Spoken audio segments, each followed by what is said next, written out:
The neon sign flickered weakly against the vast emptiness of the desert night, its glow barely illuminating the peeling letters that spelled out, "The Last Diner."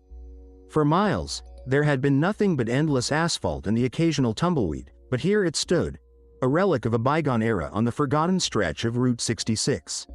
Inside, the air was thick with the scent of burnt coffee and stale pie, and the vinyl booths bore the scars of decades of use.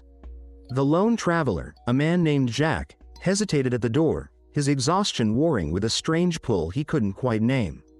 He stepped inside, the bell above the door jingling faintly, and found himself face to face with an elderly woman behind the counter. Her eyes, sharp and knowing, seemed to pierce through him. "You're late," she said, as if she'd been expecting him all along. Jack ordered a cup of coffee and sat down, his gaze drifting to the walls adorned with faded photographs of smiling faces and long-forgotten moments. One photograph, in particular, caught his eye, a young couple standing in front of this very diner, their laughter frozen in time. The man in the photo bore an uncanny resemblance to Jack's father, a man he'd never truly known. As the night wore on, the elderly woman, who introduced herself as Martha, began to unravel a story that Jack had never heard, a story of love, betrayal, and survival.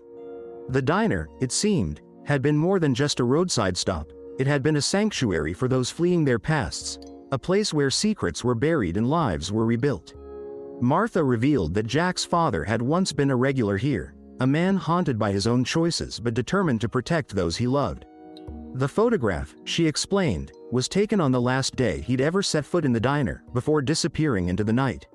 As Jack listened, he felt a deep ache in his chest, a longing for a connection he'd always been denied.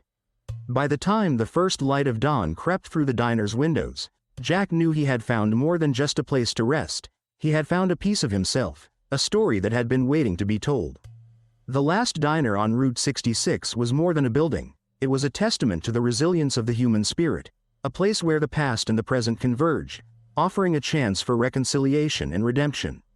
The diner's walls whispered secrets, each crack in the linoleum floor a silent witness to the lives that had passed through. Jack traced his fingers over the countertop, feeling the grooves left by countless hands before him. Martha poured him another cup of coffee, her movements slow and deliberate, as if she were buying time to choose her words carefully. "Your father," she began, "was a man who carried the weight of the world on his shoulders.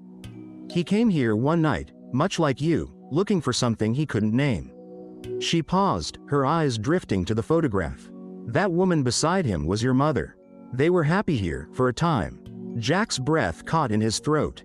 He had seen pictures of his mother, but none like this, none where she looked so alive, so unburdened. Martha continued, her voice softening. "But happiness is a fragile thing, especially when the past won't let go. Your father had enemies, people who would stop at nothing to see him fall. He left to protect her, to protect you." Jack's hands trembled around the coffee cup. All his life, he had believed his father had abandoned them. Now, faced with this truth, he didn't know whether to feel anger or grief. Martha reached across the counter, placing a weathered hand over his. "He loved you, Jack, more than you'll ever know." The diner seemed to hold its breath, the only sound the distant hum of the refrigerator. Jack stared at the photograph, trying to reconcile the smiling man in the frame with the absent father of his memories. Martha's story painted a picture of a man torn between duty and love, a man who had chosen sacrifice over happiness. It was a narrative Jack had never considered, one that shattered the foundation of his resentment. Outside, the wind howled, rattling the diner's windows. Martha sighed, her gaze distant. This place has seen its share of heartbreak, but it's also seen miracles. People come here lost, and sometimes, if they're lucky, they find what they're looking for. Jack wondered if he was one of the lucky ones. He had come seeking shelter from the storm, but he had found something far more profound, a connection.